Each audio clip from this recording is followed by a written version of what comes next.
Welcome, ladies and gentlemen, and everybody inside and outside the ballpark to the Noved Notes podcast. We're currently on episode 79 of the podcast. I'm your host, NovedPlayer. Today, we have an amazing individual. We have amazing VTuber. We actually do have the self-proclaimed finest sword master VTuber you'll ever meet. We have Akane Chiba. Akane, how are you doing Hey, it's today? a Welcome to the pleasure. podcast. Doing fantastic. Thank you very much for having me on the show. And yes, I am the finest duelist around. There's not a duelist out there that can beat me. Yeah, of course. Well, for the general listening audience, I guess who is exactly Akane Chiba? Akane Chiba, well, I'm about to refer to myself in the third person. That's kind of villainy. Not villains here, I promise. I'm a VTuber that specializes in VR type content, be it VRChat or VR gaming, as well as I also host various events in VRChat, one of them being Neon Nexus. And I kind of just do my thing, just existing and hosting Neon Nexus once a month and just gaming. I like introducing a lot of people to VR games, and I also like to showcase worlds in VR checks. I feel that more world artists need to get recognized for a lot of the work that they put into these worlds. No, absolutely. Well, I guess, kind of to kick things off, what kind of got you into VRChat in the first place? Oh goodness, my favorite question. It was actually a Janeski episode. Funny man. And I was like, yo, is this what VR chat's about? It seems kind of hilarious. And I kind of sat there and I had a CV1, actually I didn't have the CV1. I had the dev kit too. So I started this game in VR because I had that old Oculus headset, the very first grandfather of all headsets, and an Xbox 360 controller. So I jumped into that after seeing like 2 or 3 episodes. I was like, this is funny as hell.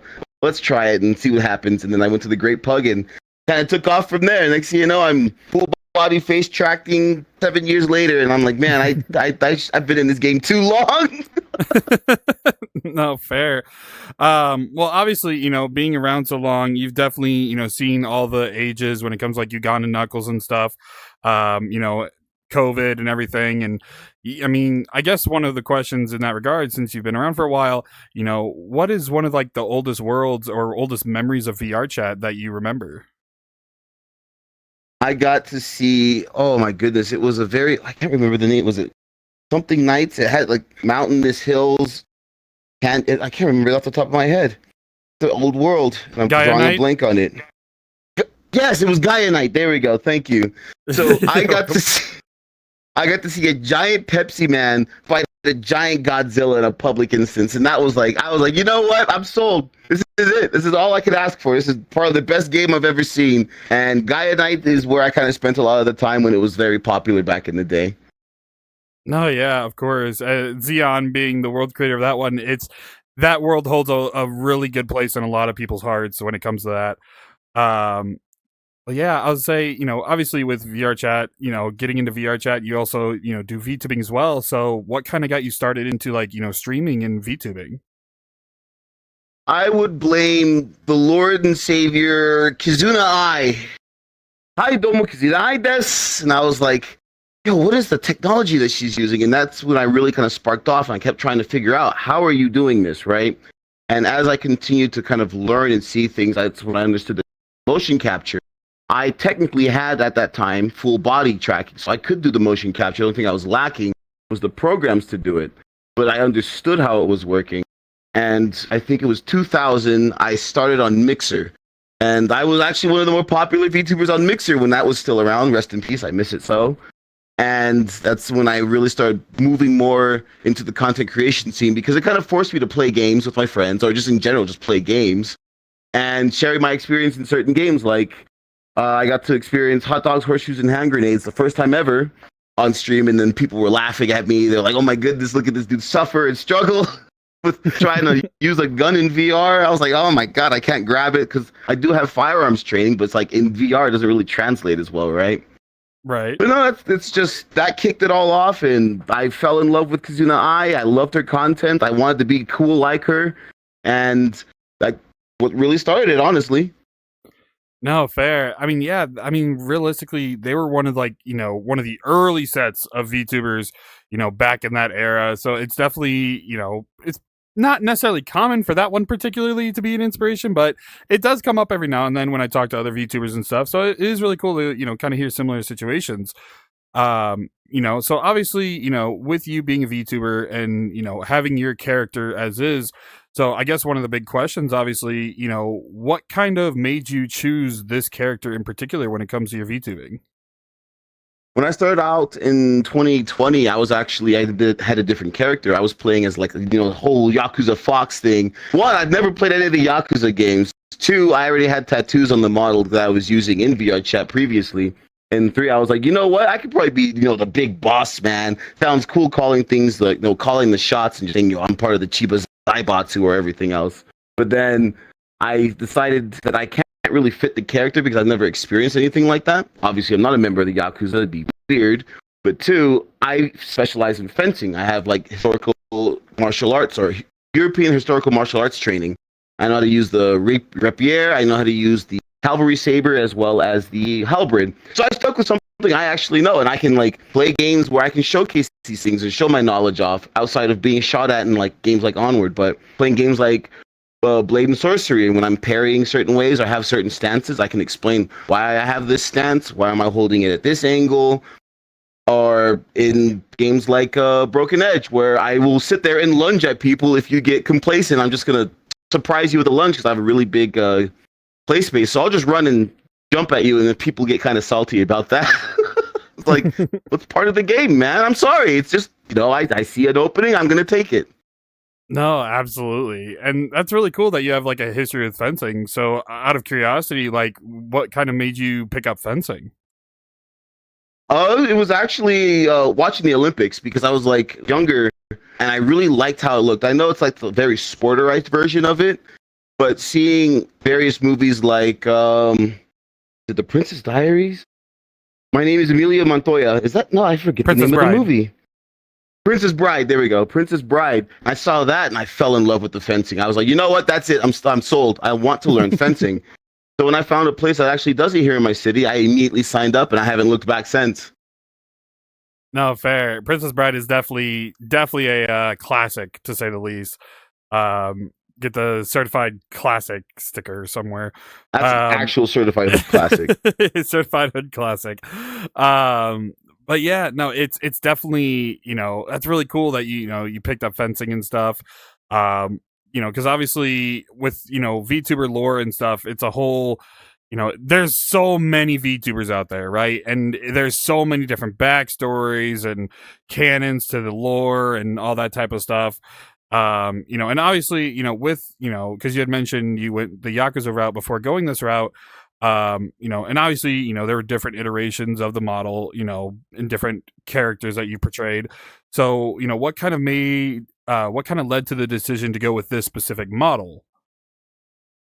I love how everything looked back in the Renaissance era. Armor was cool as hell. This is modeled after what's known as the Landsknecht, a very popular mercenary group. If you hired the Landsknechts, you're going to get something done. They were, my friend likes to call them the Gyaru of the medieval era because they would wear bright, flamboyant colors, and they were just really good at what they did.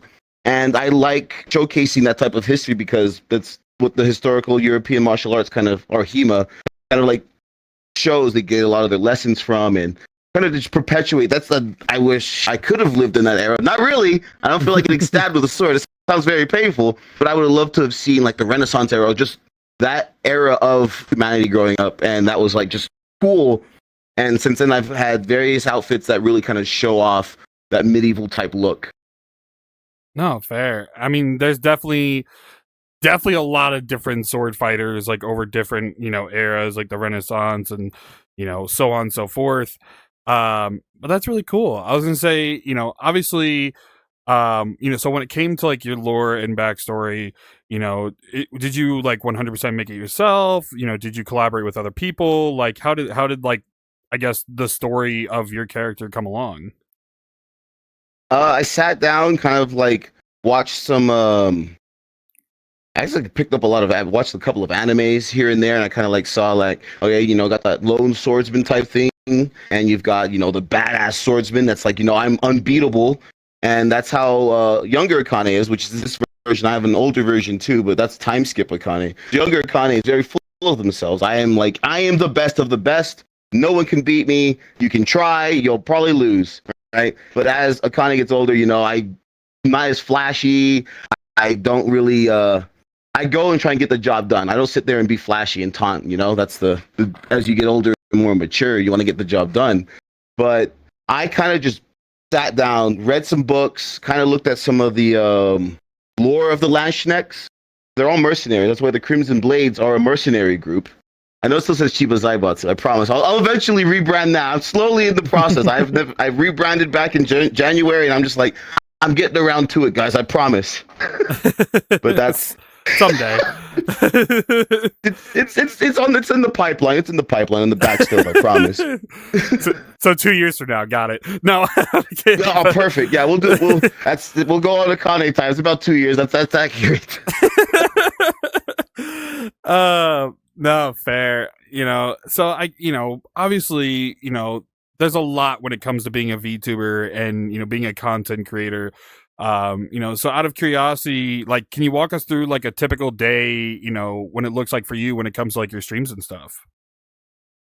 Sure thing. So first thing I do is I wake up at 5 a.m, do 100 no, just kidding. Okay.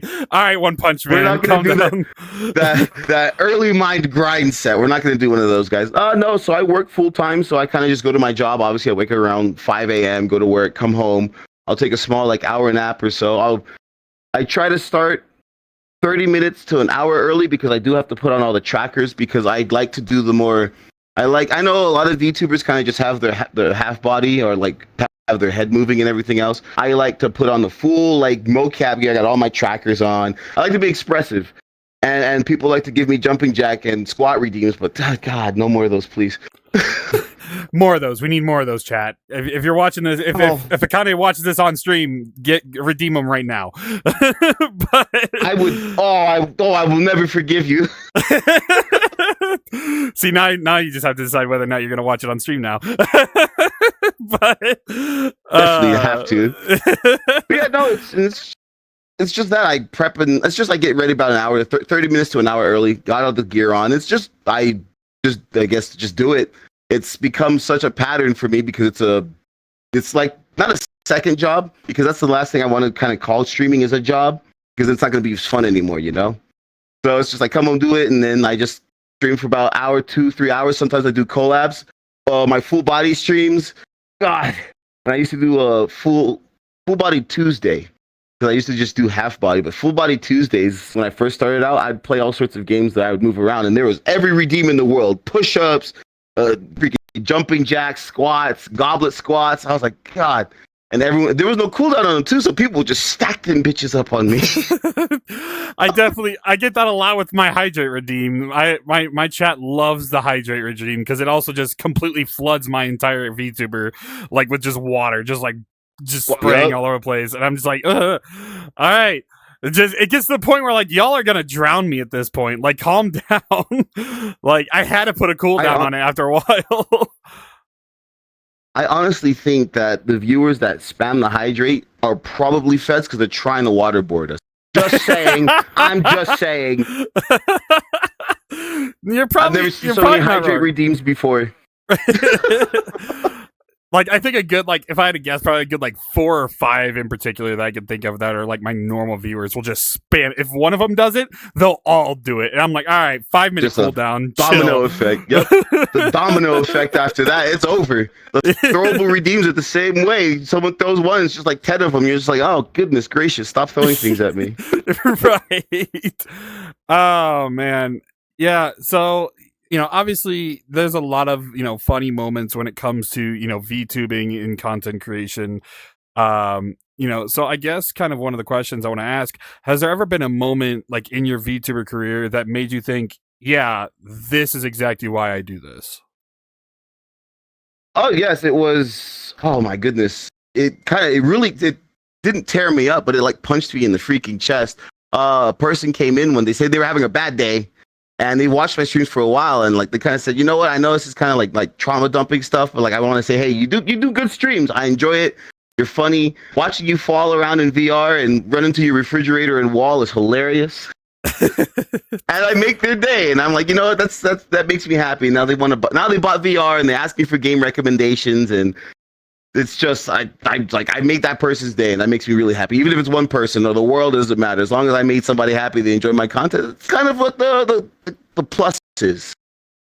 No, absolutely. And those moments, like, doesn't matter if you're a VR creator or like a VTuber, like those moments are very held closely to those, to the creators themselves. And even like it's weird because as somebody who interviews so many people, I never expect to get those moments.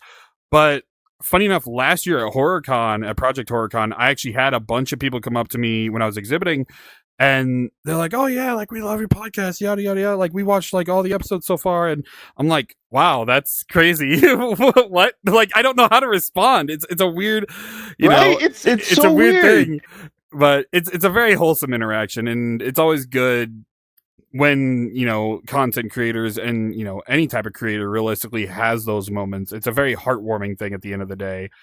Um, because obviously there's always like the good side of content creation, like in those instances. And of course there's like, the funnier, maybe not so pretty moments, mainly like stream fails or whatever the case may be. The funny clips that you just kind of look back at like, why? Yep. God, I have so many of those, dude. I was like, I should delete these, but I'm like, it's historical. Yeah, I was gonna say, because funny enough, I know one of your more popular clips, and post editor, you're gonna do the one time we're probably ever gonna do a bleep, but I do recall specifically a clip of a specific golf game that you had played, that you told them, end quote, if they make it, that you were gonna make I believe it was a Fansly account. Yep. 75-foot putt, by the way. 75-foot putt. I was furious. Both, you can tell that I was so conflicted. I was like, yo, he made it. And then I realized, fuck, I gotta freaking do the Fansly. We may or may not bleep that. We'll see. we might bleep it just to make sure TOS on other platforms are fine. Freaking 9 platforms. Oh I gotta make sure the platforms are good with that.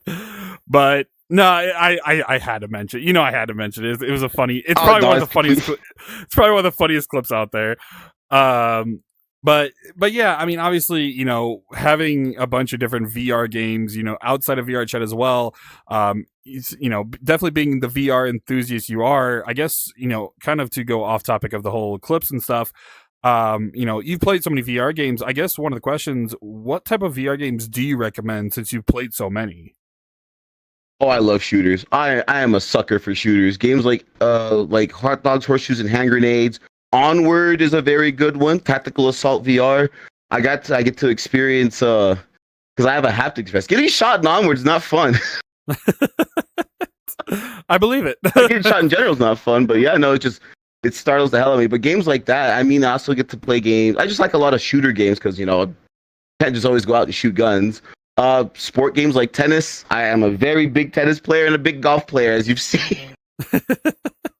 So I like all sorts of games, just games that really interest me and like catch me. I've played a couple of games that some companies are really nice enough to give me keys for, like Into the Radius, which is, that game is fantastic. You will lose yourself in that game. And I feel that, like, I come home from work, I fire up freaking Into the Radius, and I feel like I'm doing another job. Not in a bad way, but like get the pre-packing, grab the gun, make sure you're good to go, and you go out and set the foot in the field, and you come back sometimes. Sometimes I just get caught, and I'm just like, oh, well, guess I die now. Yeah, I've heard great things about it. I've never touched it myself, but I have heard great things about it personally. So it's definitely something on my radar that I'm like, maybe. Oh gosh, I know my one of my IRL homies has been wanting, I believe it's called Ragnarok, I believe. The like Viking drummer game. I'm half tempted to buy it and do it as like just a stream, like multiple streams. I'm a huge music guy, obviously.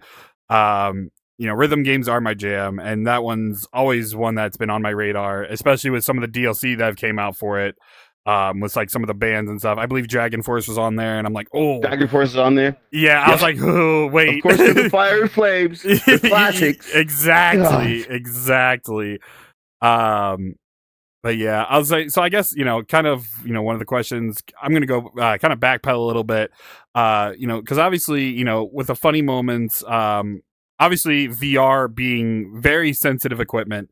So I guess one of the biggest questions I want to ask, have you broken any equipment at all, like during stream or like in general? It was my index controller. It was my right index controller, and I was playing first-person tennis. And I get immersed into it, right? I like to try and dive for the ball. So as I tried to like stretch to get the ball, I like swung and then I hit ever loving hell out of the door frame, and my controller just broke. I was like, oh shoot. So I was like, thankfully I have spares. Okay, I like to have backups. But that's when I realized that I need to put the funny barriers back up. So I realized that I shouldn't try and dive for that ball and let it go. I mean, yeah, it does happen. I mean, look at one of the bigger, VRChat content creators, like Fillion, for example, breaks hundreds of headsets and controllers like on a monthly basis. She's broke my salary in VR equipment, which is not really, but like she's broke at least a quarter of my salary in VR equipment. And I'm like, I don't know. I'm glad that you have that, but goddamn. Right. Yeah. No, it's crazy, and it's not cheap. None of it's cheap. None of it at all is cheap, especially with the equipment she uses. It's wild, to say the least. I baby my Quest Pro. Okay, I love this headset. I only use it in VRChat because that's where I don't have to worry about it straining or getting hit or breaking. The index, that thing is a champ. That thing has been through the freaking ringer, and I still use it for gaming. But it has been through the worst, and that thing still held up strong. Fair. Surprise! I'm like, this thing actually should have died by now. No, valid. Yeah. Well, obviously, you kind of briefed on this a little bit earlier. So obviously with VTubing, it is a lot at the end of the day when it comes to like using certain programs, certain like equipment. So what tools or maybe softwares do you rely on the most when it comes to like your VTubing and streaming? So I rely on 3 basic programs. This is the Triforce that I have now, and that I will not use anything else. I have Warudo, which does a really good job of giving me the 3D environment and allowing me to use certain shaders. Because before that, I know you have was it Vignon? I know Vignon exists. Warudo just made certain things better for me because Warudo supports more like Magica Cloth, Dynamic Bones, etc. Every shader in the world. So I just use that one. And the environments are nice for just chatting stream. You can just put yourself in the environment, or I can get in VRChat. Either one works. My second one is VMC, or Virtual Motion Capture, or is it? Yeah, VMC. So the way that I get my full body is that I have VMC on the main PC that's going to have the VR, and I send that signal from VMC to the streaming PC, which has the Warudo and my Stretch Sense gloves program. So my hand tracking and my face tracking and motion capture is handled over there on the secondary piece.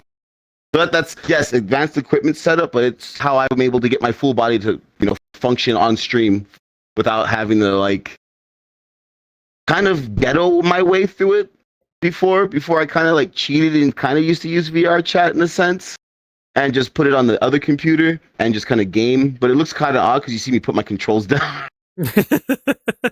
Yeah. So it's like my hands are sitting there just like this at the side, or one will flip over and it's like, whoops. Whoops. Yeah. If you were like an avatar, like pose maker, you could make like one that's just holding a controller and just set your controllers down right there. But you go and just easy. No, Warudo is definitely one of the most simplest yet easy to use platforms out there. Like I use it myself, and I know a bunch of people I've had on the podcast prior also use it. I know Deathmap uses it, as well as some of the other mutuals that we know. But yeah, no, it's very, very easy to use. Like even somebody as, you know, goofy as myself can learn it within a day, realistically. Yo, Warudo, if you want to like sponsor the podcast, I appreciate it. Anyway, but no, I respect it. I respect it. I respect it. I respect it. You know what? There's nothing wrong with a plug. All right, nothing wrong with a plug. Yeah. Oh man, but it's definitely huge. You know, when it comes to that, especially now. With Warudo making it a lot easier to implement VRChat avatars, you know, for Vtubing. I know recently they just put out a huge update for that regard, which huge thank you to them for doing that. Granted, I had done it before that update was available. Other means? Yeah. Yeah, I did the whole VRM method, and you know, big shout out to my avatar person, Yuki, who's like episode, I believe, 3 on the podcast. She was the one that, she's essentially who got me to where I am when it comes to the avatar side of things. You know, so, and she was like, yeah, I can do a VRM for you. And I'm like, awesome. And I used Warudo ever since. Before I did like PNG tubers type stuff. Yeah. So I've never looked back since. Definitely a crazy thing. Especially in that sense. But yeah, I was going to say, you know, cause obviously there's, you know, talking about like all the tech side of things, you know, you've said you've had multiple headsets and stuff. You know, so I guess one of the questions in that regard, so when you know, because obviously you said you use Quest Pro a lot when you do VRChat specifically, you know, so in your personal opinion, since you've had multiple headsets, you know, do you know, mainly prefer one over the other, or is it just kind of a situational type thing? For the actual robustness of it, and the microphone, I like the Index. I know people have qualms with it, but that's the controllers. The controllers, ignoring the controllers, the headset itself is very robust. Unfortunately, it's heavy. So with extended like hours of use, you feel it weighing down on you. I like the Quest Pro because it has face tracking built into it, wireless built into it, but God, is the freaking software in this headset awful. If I could flash over to use the same software that the Index uses, this headset would actually be the pinnacle of headsets. I mean, true. No, that's valid. I mean, maybe if you update your headset, you know, maybe that might fix some things. It's valid. It's fair. It's fair. That's valid. That's a valid one. I'll take that. To be fair, like as somebody who's used both the Quest 2 and the Quest 3, currently on Quest 3, I will say when I first got the Quest 3, roughly 2 years ago, I think, question mark, if I even remember it later, but there's been a lot of updates for the Quest 3, and it is phenomenal compared to what it once was. It was obviously better because of the Snapdragon chipset and stuff, the newer one, right. But the updates have been ups and downs, like most updates when it comes to headsets and stuff. We're not going to talk about the Windows 11 update that screwed a lot of people out of their headsets. That just happened recently. I know. I've had a few people come to me and they're like, "Do you know anything in this regard?" I'm like, I don't. Like, I know Nvidia also pushed out an update that fixed a lot of the issues, which was nice, but you never know. Realistically, you never know when it comes to updates. Exactly. And kind of a gamble. Yeah, that's unfortunately true. But yeah, I'll say, you know, kind of to go back into topic a little bit, you know, so obviously, you know, you have your wholesome moments, you know, when it comes to like streaming and stuff, and you know, your funny moments. But as a streamer, you know, obviously there are times, you know, that you deal with like, you know, burnout or fatigue, you know, overwhelmness when it comes to stuff. So I guess out of curiosity, you know, do you ever feel the pressure to like always be like in character, not in character, that's a weird way of phrasing it, but like, I guess putting on that streamer face, you know, for your community, or is there, it's a weird way of phrasing this question, but do you ever like feel that pressure to like be in streamer mode, I guess, per se? Maybe in certain public settings, like if I'm at like meet and greets or anything like that, or certain things, I do feel that pressure. You know, I don't want to obviously let anybody down. I don't want to say anything crazy, But as I've gotten when I first started, I'd always had to be in this streamer mode. When I first was talking to other VTubers, I wanted to be professional. There's being professional, and there's just like overdoing the professionalism, because then people see things the wrong way. I can be kind of chill and relax around my friends now that are also VTubers, because I know how they are, they know how I am. But at the start, we were very professional on one another terms, and then we became friends, and that I obviously went out the window. We're just kind of super casual with each other. But like engagements like that, you have to like kind of keep a sense of professionalism without sounding corpo. And I am very corporate. I've worked with corporate for 7 years. God help me. But I had to learn to turn that off. And then for burnout stuff, it's just I just learned how to keep everything on a calendar. You know, I don't need to try and force myself to stream. If I don't feel like streaming, I'm not going to stream. If I'm tired because work kicked my ass or anything like that, I'm not going to stream that day. I'll just say, hey, you know what? Work beat me up. Sorry, guys, no stream. I do have a schedule. I try to stick to it. I went down from like 5 days a week streaming to like 3. That's a lot more manageable.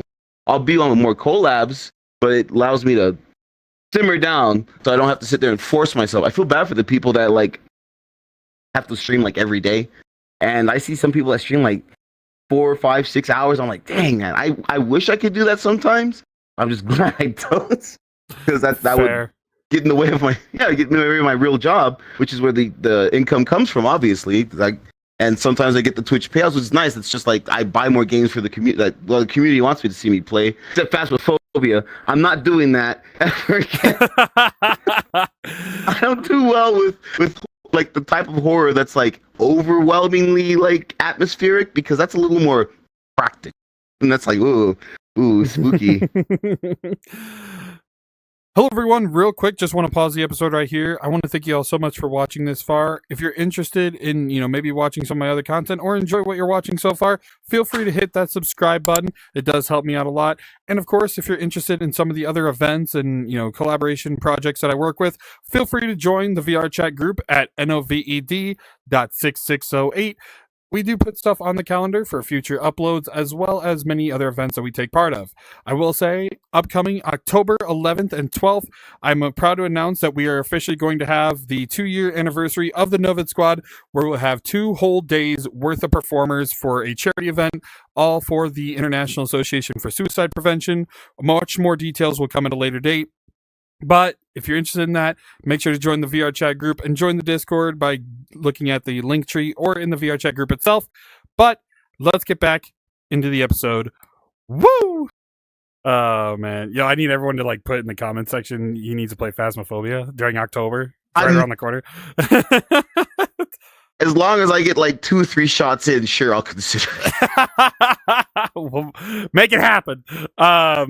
You heard it here. Make it happen. No, but also, post editor, I know you're looking at my past VOD for the beta test of that horror map. Don't you dare put it on the screen. That VOD was about 12 hours. It was about. Goodness. Yeah, so I was given the chance to beta test a new horror map that's about 11 to 13 hours long, depending on the player. And unfortunately, didn't finish it because my left controller, I believe, died at the very end. Literally on the final boss fight, my left controller died. Oh, man. And it does have persistent points, but because it's in beta, the persistent point for the end doesn't necessarily have a checkpoint for the last part of the world. Can't say too much on it. The VOD's still up temporarily. It'll probably still be up for a while. Eventually, he's going to allow me to post it at a later date, on YouTube and stuff. Because that's a 12-hour freaking stream. I'm going to use it. Of course, why not? It's content.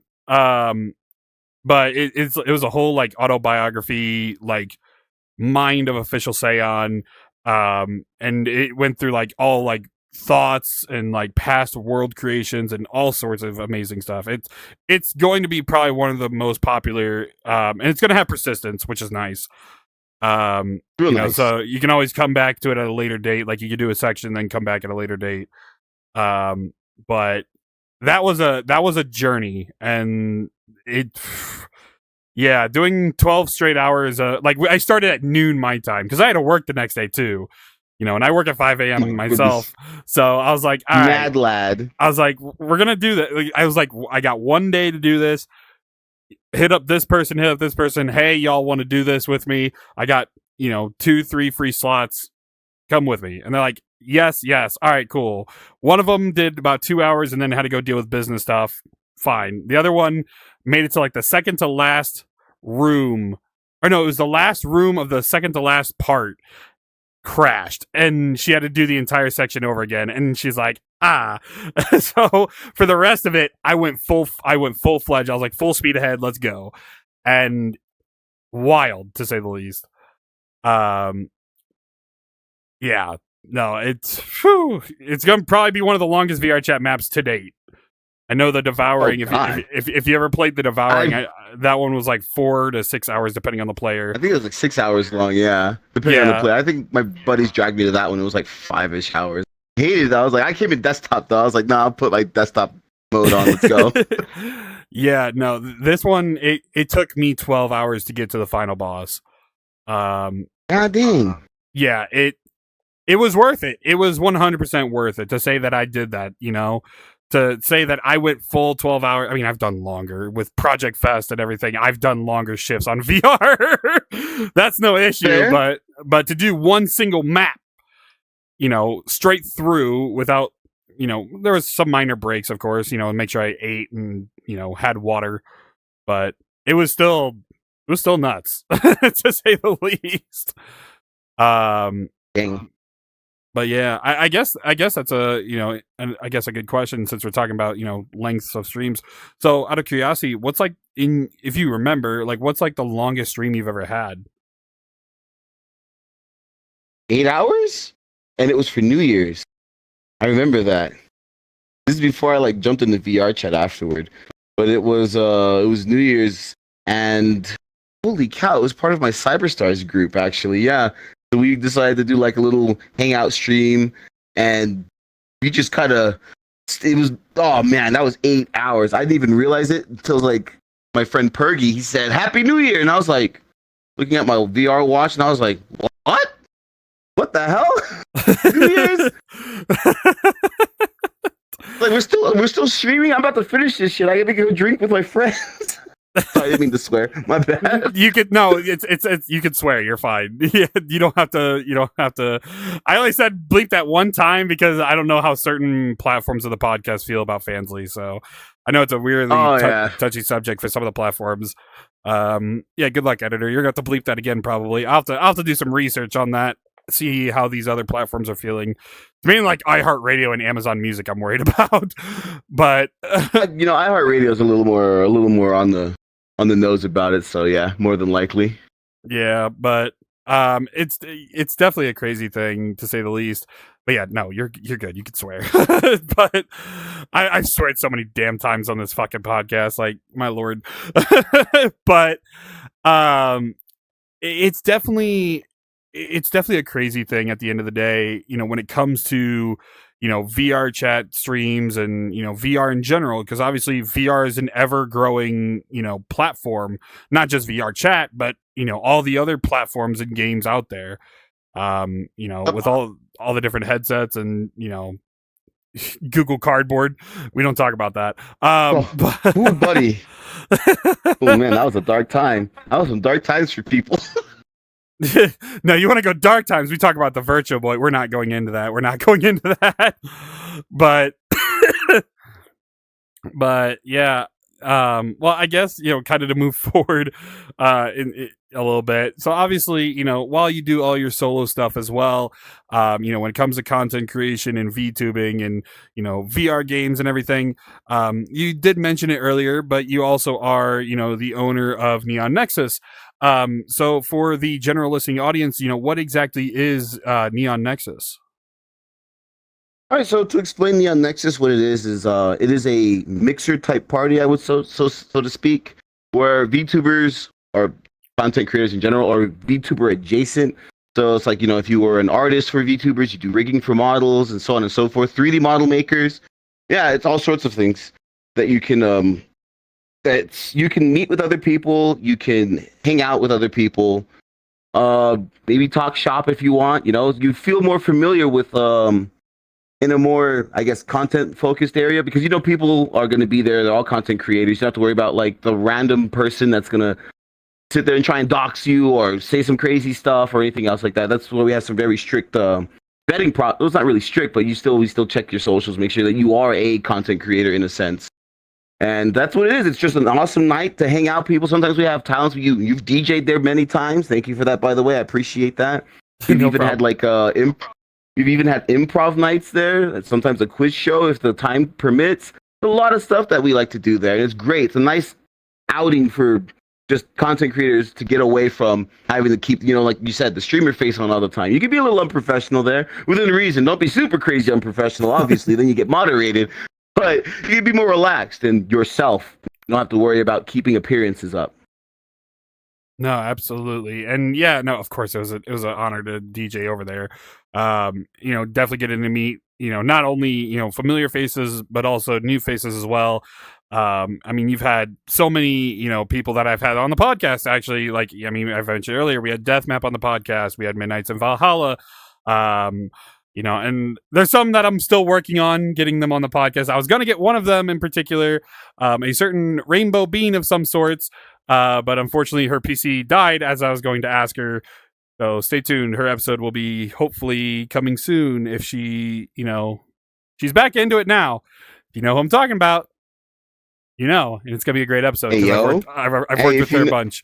Yeah, if you know, you know. I know exactly what you're talking about, that lovely little Rainbow Bean. Yep. But yeah, no, I mean, you know, getting to see not only familiar faces, but also new faces, and, you know, kind of pushing myself into that VTuber scene a little bit. Because, I mean, realistically, I do content creation for the most part, not only for myself, but also for other communities and stuff. And I've been doing VTubing on the side for a long time, and, well, mainly PNG tubing, but it's still VTubing. But now Warudo. VTubing, it's shout out Warudo. But, you know, it's definitely nice for, it's definitely nice to have a place where you can kind of, you know, maybe talk shop, you know, maybe potentially do collabs depending on the circumstance, or at least in my case, get to perform for other, you know, people that may not even be familiar with my stuff. It's always nice to get the chance to outreach and that type of stuff. But yeah, I was gonna say, you know, obviously, you know, you've been doing it for, I believe you started this year. This year, right? Yeah. This month will be the 8th one. Yeah, and I'll say with you doing, you know, one event at the end of each month, you know, so it's definitely an easier thing to schedule out for most people. I know sometimes, you know, a lot of VTubers are busy with whatever the case may be. You know, so obviously, you know, you have done some outreach a little bit when it comes to Neon Nexus. You were actually at Project Fest 2025. You guys did have a booth this year. So I guess one of the questions in that regard, you know, what was it like, you know, with, you know, a newer organization like Neon Nexus, you know, what was it like from your point of perspective when it comes to having a booth at like an event like that? It was an awesome experience. I know I didn't really get a chance to really man it as much as I wanted to, because work was kicking me in the face. But being able to man it, and people would ask me questions, I kind of explained to them, I know a VTuber friend of mine. I said, hey, you know, send them my way and check out. Then finally, I made a Twitter, you know, finally. So now it's easier to get all the information there. I got yelled at for that one. Good old sponsor there, love her to death. But yeah, that's. So now people like reach out, like, oh, I always say, if you know a VTuber friend of yours and you want them to try and meet out more people or branch out and everything, it's nice. And I met some other ones out there that's like, you know, they're trying to get into the scene. They're, I guess, you know, shy and scared, which is fine. I get that. I totally understand that. Not everyone can just come out the gate swinging like some macho Rizzler. Saying that kind of hurt me on the inside. That hurt me on the saying outside. It again. Ooh. I took physical damage from that. Oh man, I took some emotional damage. It's fine. I'll recover. But you know, it's just how it is. Not everyone can do that. So it's really good that we have that there and people will interact with me. They get to interact with someone that's the founder. It's also nice that, you know, I am a VTuber, so I understand what the scene kind of likes and wants. And that's just one thing, is just keeping it just VTuber and VTuber adjacent. I know not everyone's a VTuber. We have some VRChat content creators that really don't call themselves VTubers, but still kind of dabble within the VTuber scene, which is always nice. They're happily invited too. I'm not super picky. No, that's fair. Well, I guess kind of to ask some questions about Neon Nexus. So, what kind of made you want to create the Neon Nexus? Like, what kind of started the Neon Nexus? What started Neon Nexus off is that we are I guess, a successor to what was known as Afterglow. Afterglow used to be hosted by, I forget her name. Afterglow had some pretty big names. I remember they had like Buff Pup show up there and all this other stuff for a swimsuit contest. I remember that actually. Of course, that's what you remember. Listen, justified. Fair. If you saw you wouldn't. Can't doubt. You can't bash me for that. All right. I have eyes. I can see. I'm just saying. I ain't bashing. I'm just teasing at this point. But oh man, go on. And then after that kind of fell through because some stuff happened internally and they just kind of broke apart. My friends and I were talking about it, and I said, you know what, fuck it, 2025 will do it. And I set it to January 26th, and the next thing you know, bam, it took off. People have been enjoying it. I've seen more VTubers show up for it. I was like, okay, I need to actually start getting a little more serious about it. They wanted me to do booths for you. Did you guys do booth? Next year I'll have a better booth. I need to get into the actual making of a booth. And same with like VCAT, it's like you attract more people there, the Twitter and everything else. So I'm slowly making it. And so if I wanted, because it's like I've missed those times when I would jump in the Afterglow and just kind of hang out. And it's like sometimes we, after the after party, we drink, hang out with friends, play games, etc. Right? And that was nice. It was fun, and it made the VTuber scene feel a little more close. Because right now it's not what it used to be back in, like, let's say 2020 or 2022, to say the least, right? After the whole funny Wu flu or whatever they call it, whatever the heck it's called back then, the coronavirus, it changed considerably. But I didn't want that to really affect the VTuber space. I've met some of the coolest people there. I got to meet you there. I got to meet, Deathmap I've known for a while, but I got to really be more involved with him. I got to meet like Midnight and just awesome people that I never would have met outside of like normality, like outside of like Neon Nexus. And it was such an inspiration for me to do that after the badgering of my friends, like, hey, you should do it. Hey, you should do it. I was like, yeah, we'll do it. No, that's fair. And sometimes it does take some friends to push you to, get things done. And, not necessarily a bad thing. I want to clarify that. It's not necessarily a bad thing. Unless, you're slacking 100 times, but we don't talk about that. But anyways,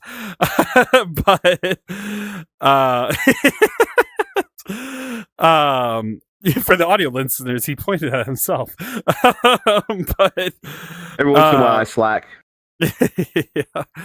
Yeah. But yeah, so obviously with Neon Nexus, doing the monthly events, having different, artists and DJs and acts come through. I guess one of the bigger questions I wanted to ask, because obviously, starting it from essentially ground zero and essentially putting out a Google form, obviously, it started off. I don't want to. Okay, this is gonna sound messed up. It started off slow-ish. But it then picked up, obviously, as time progressed.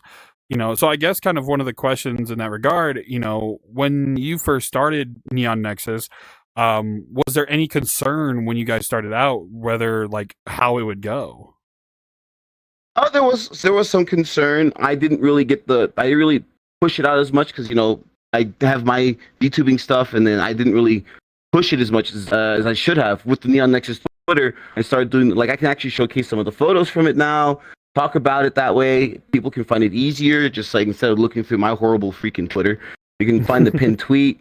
So it was slow at first, and as it progressed, I think maybe the third, it was really big. A lot of people there. Third, fourth, and fifth, it's been like steady flow. We get some new people that like hanging out and joining us. And now sometimes they hang out with us, like on my normal group Saturday hangout. So it's like, I like these guys. Let's hang out with them more. But yeah, there was some concerns. I did kind of have some qualms because I do know that Saturdays are really kind of hard because that's when you have a lot of not even just VRChat events that are going on. Now that they have the calendar, I can kind of like plan around it. Thank goodness. Like the one time you guys had, my dumb self conflicted with the after party for VCAT, and I was like, Son of a gun. I messed up on that one. That was my own doing. I didn't check the calendar. Sorry, I unfortunately I did too. I wanted to be there, and unfortunately life kind of got in the way, and I'm like, shit. Oh no, it happens. Yeah, it happens. I mean, not everyone can always be there, and it's great when you do show up. It's fine. I do enjoy your presence, and you bring a nice, different type of vibe when you're mixing. Because I know you've got Caffeine Hero, who does a fantastic job. He's got the house stuff down. You come up with like some crazy mashups. I never thought I'd hear Through the Fire and Flames mashed up. I don't even remember what it was. I just know it was mashed up. I was like, you know what? It's Blinding Lights. With Blinding Lights. I was like, you know what? That's fine. I never expect that. So. Yeah, funny enough, one of the bigger upcoming events that will probably be teased during the mid-roll of this episode. I know we're way past the mid-roll at this point, but at that event, I'm actually working on something that I've never done before, and I'm extremely hyped to do that set, because it'll be something that I've never done before, and if I pull it off correctly, it'll be very crazy. If I pull it off correctly. If not, I'll just probably do what I normally do. But we'll see how that goes. But if I pull it off correctly, it works. Like, yeah, we'll go for it. Yeah. But yeah, no, it's definitely amazing stuff when it comes to like the events themselves. Obviously, hosted in B Club and everything.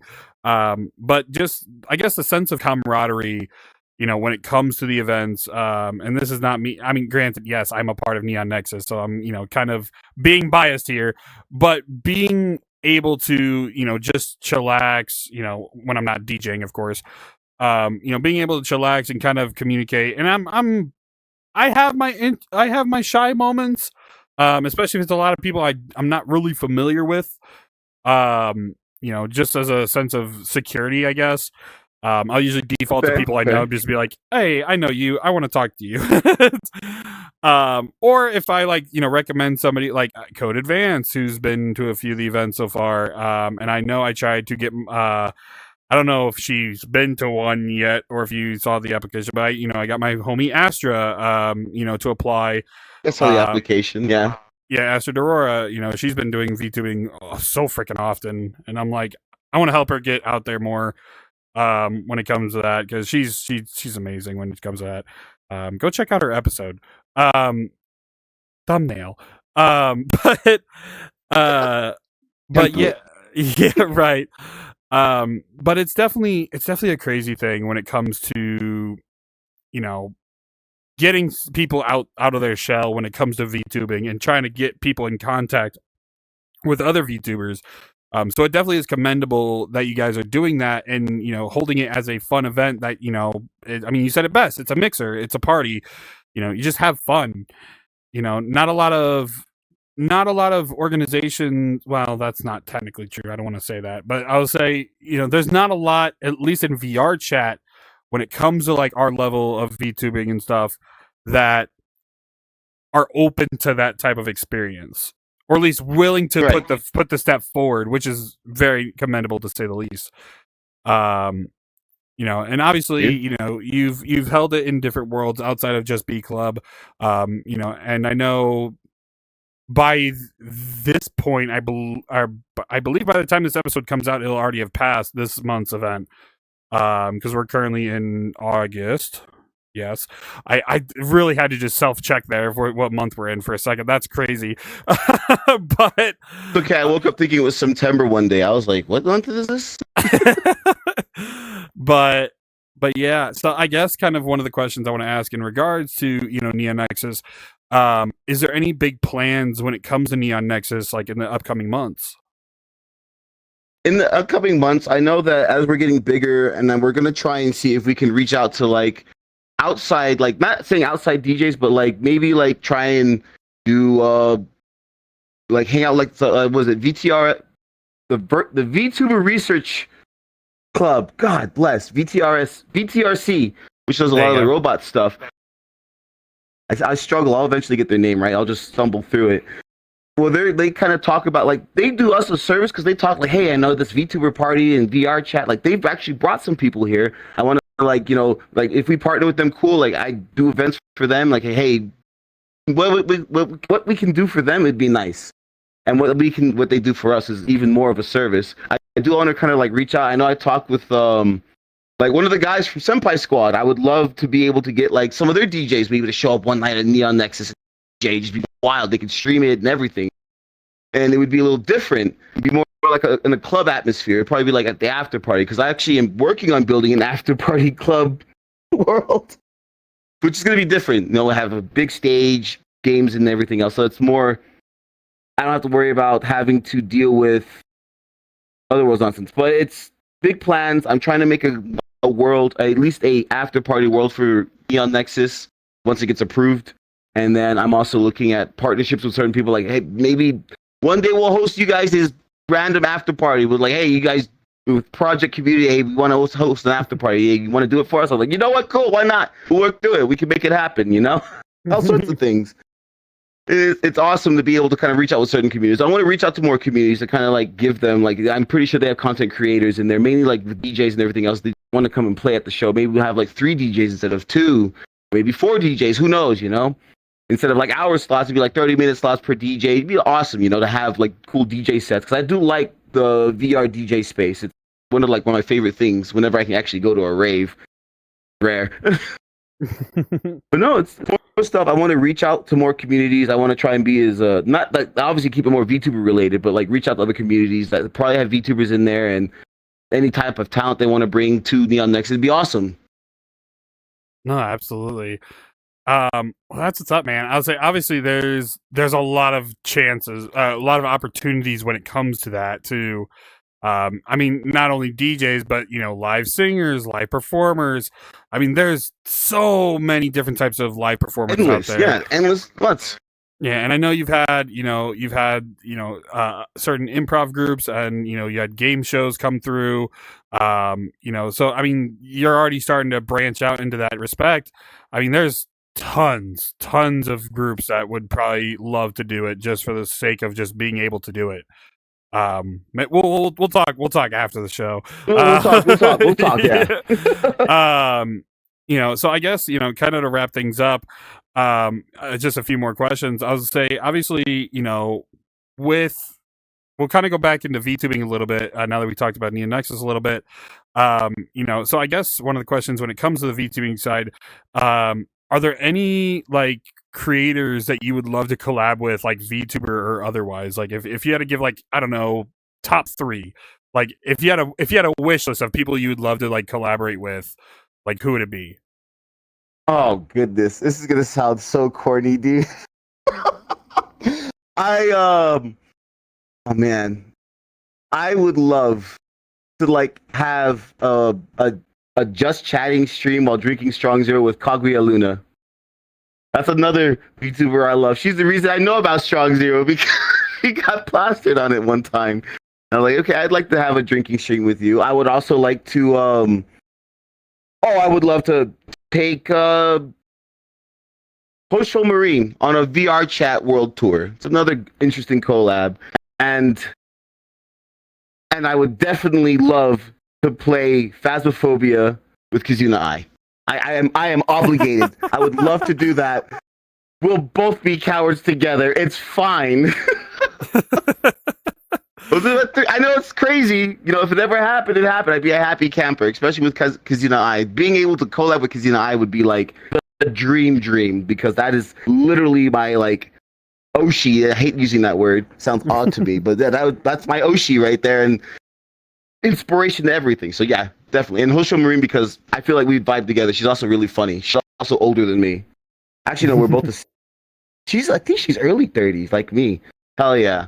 So we would make horrible adult jokes, like talk about mortgage and taxes.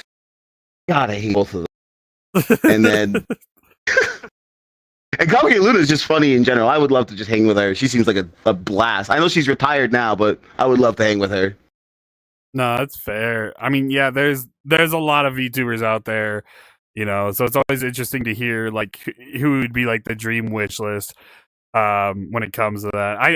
I know for certain, and this is it's mainly because I feel like we would just vibe just based on our personalities. I personally, and I've only said this maybe like once or twice publicly, but I would love at one point to just, and if I can get him on the podcast, oh, it'd be peak. I'd be fucking happy with my life. Heavenly Father, hands down. Heavenly Father. Okay. One of the coolest motherfuckers I know on Twitch. Love his content. I love he's a vibe, and he does play VRChat, and he does. I know he has parties in here. Yeah, I say he'd definitely be one on my like high up on my list. When it comes Good to like choice, people, though. I'm not gonna lie. Dude, he's a vibe, bro. Like I would love to at least get to meet him at some point. I would love to. I'd love to pick his brain on the podcast. But even getting the chance to meet him would be really cool. But he's always been especially during like some of my funnier content side of things. He's always been an inspiration, and he's a really cool dude. All right, I'm gonna stop being corny. Anyway, but stop being corny. Why? Everyone has their dreams and inspirations. That's why not? He's actually very funny. I actually watched him before he did the whole VTuber stuff, like straight out, like when he had his VTuber model show, and I was like, what the hell? Oh shit, this is for real. Oh man, yeah. No, I mean it's definitely a wild thing to say the least. But I guess one of the last questions I have for you, because obviously, you know, you going through VTubing, going through event organization with Neon Nexus, you know, I guess one of the questions I want to ask, you know, I guess this kind of goes for both perspectives of VTubing and event organization. You know, if you had a piece of advice to give to somebody who's maybe wanting to start out VTubing, what type of piece of advice would you give? If you're trying to start out into VTubing, there's no reason to try and get a loan or whatever have you to get a model. Vroid is a perfectly capable thing. It's free, has clothing options in it, a perfectly capable program to make your very first VTuber, and you grow from there. You don't need to buy a crazy microphone. You don't have to be like Joe Rogan with an SM7B. You don't need to be dropping all this crazy money to get in VTubing. You can literally start out with a cheap webcam, a Vroid, a decent microphone that you have to just make EQ settings and OBS, and that's it. And start making content. Don't worry about numbers. Just get the content out there, and you'll start to see it flow because people will notice things.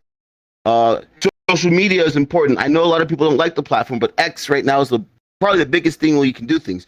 Utilize hashtags. It helps.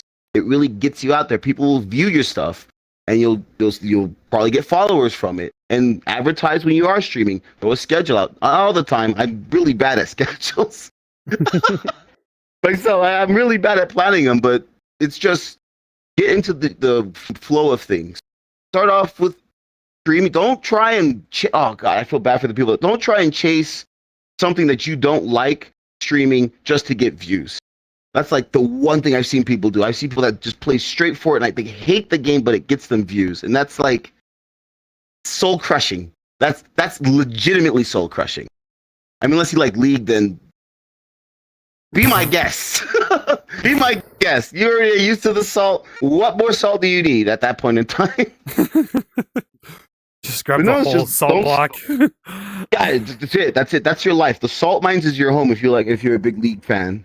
But no, it's just start off small. Don't go big. You don't need to spend $5,000 on a model. Because what if you don't take off? Or what if you don't like it? Now you're out $5,000. So stick with free alternatives to things. Vroid, hell, use a PNG. You're missing someone for like a $30 PNG of your OC, and then work your way up into a 3D model, or work your way into a live 2D model. I mean, to be fair, I mean no shade when I say this. You could just make a really cursed avatar, and it do very well. I mean, I love this. Fair. Another person on my wish list that I would love to interact with at some point. This is not a shot towards them. Hello. I'll say this is not a shot towards them, but Kenji, for example, has one of the most cursed models. Oh my Kenji! His model is so cursed. I love it. God, it just looks so bad in a good way. It's so great. No, I mean all the love, Kenji. You're also one of the inspirations when it comes to my content. But like, it's so goofy. Like you have his actual like normal model, right, and then you have this like goofy goober avatar. Weird guy. Yeah, it's like weird doodle looking thing. And it's so good. It's so cursed, but it's so good. It makes for a good laugh, and that's a solid laugh. Oh man, but yeah, Akane, dude, thank you so much for coming on. This was a blast to kind of get to learn a little bit more about you, and kind of learn more about what you've been up to, and all that stuff. Oh, thank you very much for inviting me on. I'm glad when you said you wanted to do the interview, I was like, oh shoot, oh snap. To be one fair, thing I'm good at yapping.